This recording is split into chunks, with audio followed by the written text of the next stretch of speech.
Welcome, everybody, yet another episode of the Wrestling vs. the World podcast. If you're enjoying your day, sweet. If not, what the hell ever. So, ladies and gentlemen, today I'm going to give you a bit of an overview of my first impressions, personally, of AEW Fight Forever. Now, for myself, I'm playing this game on the Nintendo Switch. I'm not going to be talking about Road to Elite because I'm just going to be covering the core gameplay based on how it is, because I'm reviewing this within a couple days of the game actually releasing. Overall, this game actually not too bad. I know people are getting that feeling of WWF No Mercy because of some of the controls and the visual layouts. The exhibition mode, we got one-on-one matches, which is basically either normal match, lights out, which is basically no disqualification, and a false count anywhere match. Tag team 3-way and fatal 4-way, unless you customize the rules, don't really have any preset for specialty matches. Casino Battle Royal, 20-man Battle Royal. Entrants are random based on a card you get, and for me, I got 7 of hearts. I'm just like, okay, go fish. The Exploding Barbed Wire Death Match, which does not have a fart of an explosion like we saw between Jon Moxley and Kenny Omega a while back. The Ladder Match, Minigames, and Training. The minigames, I tried playing the pop quiz.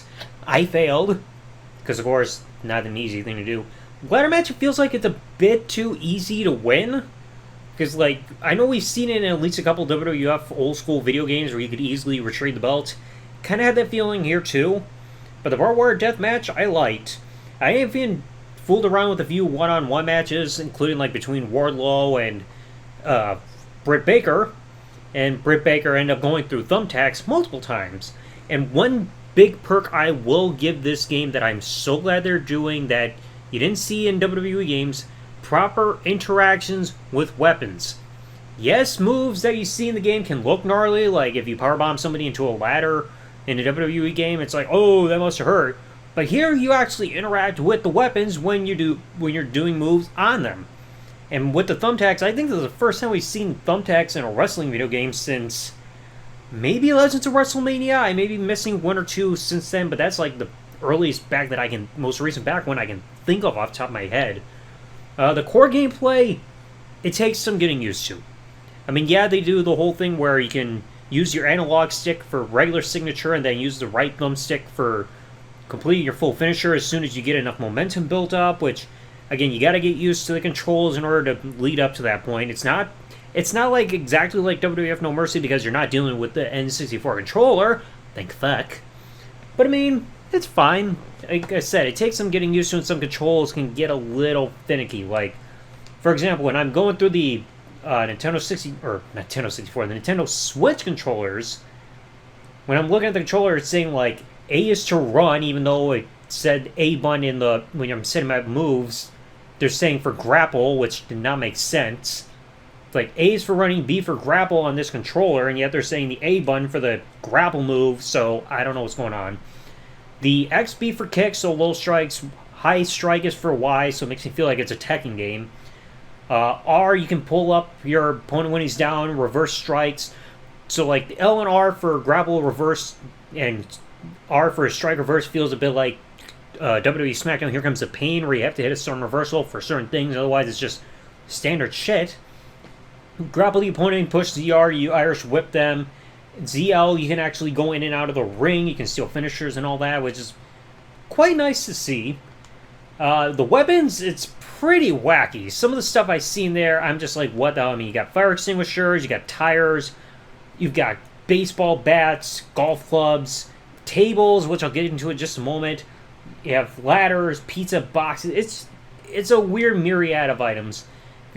I get it. It's an arcade-ish kind of game. I mean, not as wacky as what you see with WWE 2K Battlegrounds, but it has a bit like that look, especially when you look at the character designs and some of the gameplay in here.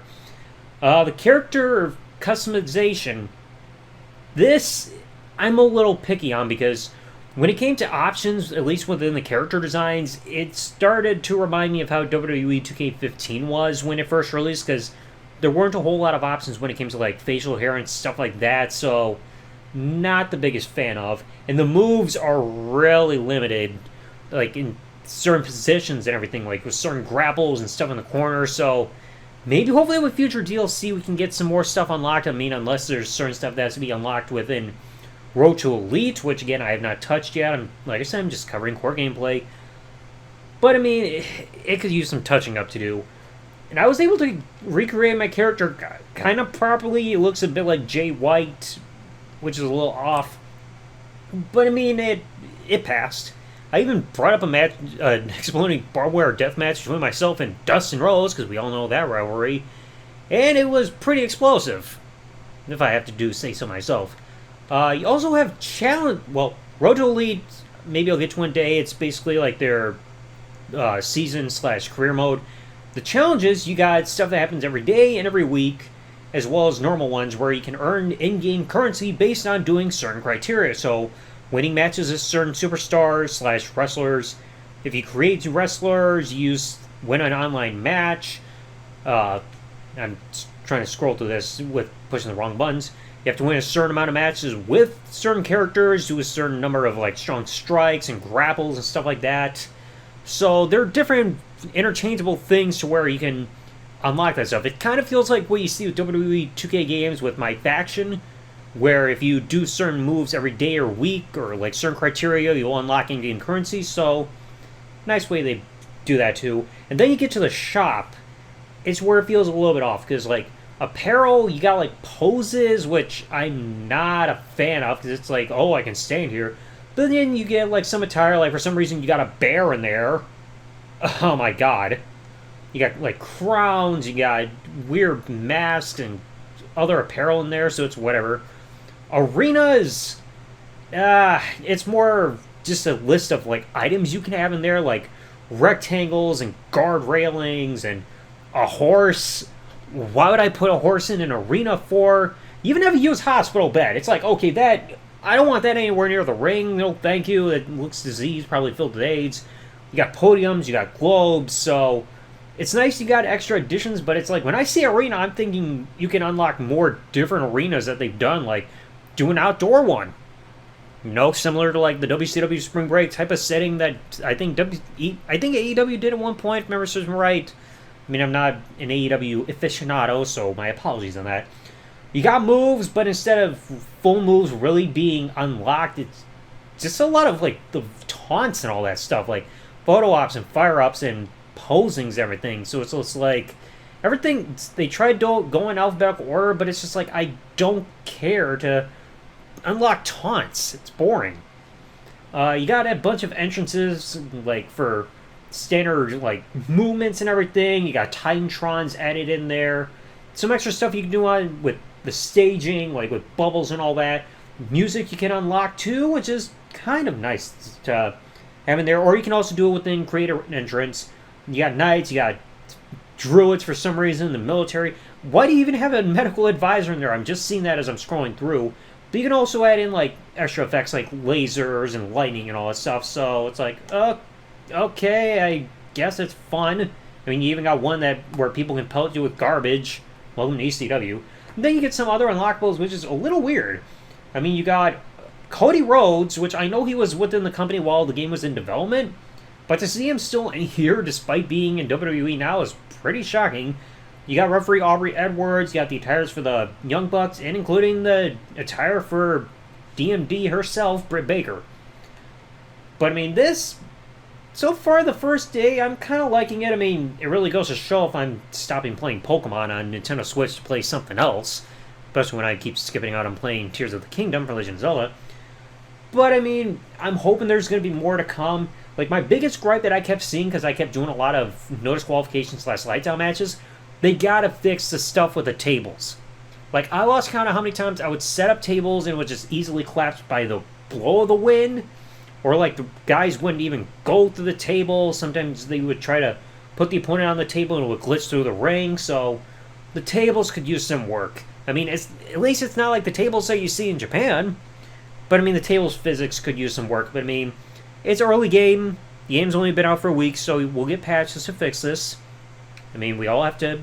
I know there's some people saying, oh, you gotta be positive, or you get criticized for being too positive, but you can't hold out on... You can't be, like, shamed for holding out hope on something getting better.